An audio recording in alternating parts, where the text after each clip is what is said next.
Assalamu alaikum wa rahmatullahi wa barakatuh. Barkanmu da sake saduwa, da fatan kowa yana cikin ƙoshin lafiya.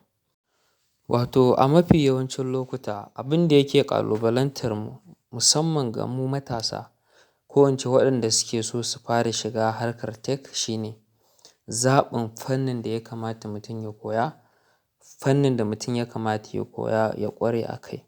Saboda ita harkar information technology ko in ce tech a taƙaice tana da faɗin gaske, kuma kowanne fanni gani kake yi za ka iya samun abin da kake so ka samu a ciki. Wannan shi yake sawa muke ruwan ido, mu ba mu koyi wancan ba, mu ba mu koyi wancan ba.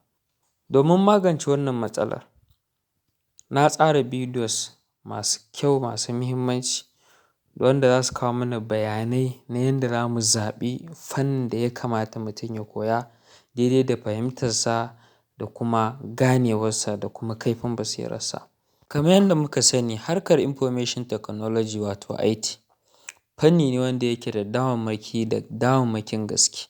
Wato yana da opportunities wanda mutum zai samu dukkan abin da yake so, walau kuɗi ko shahara. Harka ce wacce take da matuƙar sarƙaƙiya kuma take da faɗi kamar yadda na yi bayani a baya.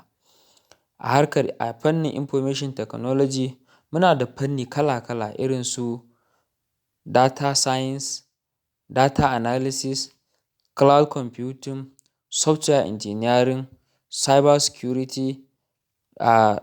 security, computer operation, hardware maintenance, video editing, graphic design da sauransu.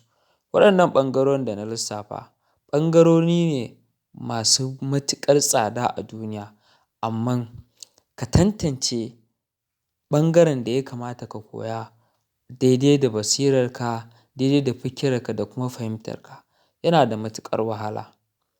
Idan za a bibiye mu daki-daki, za mu yi videos kala-kala. Mun tsara videos waɗanda za su taimaka mana domin mu fahimci inda muka dosa da kuma inda ya kamata mu dosa da abin da ya kamata mu koya a harkar information technology.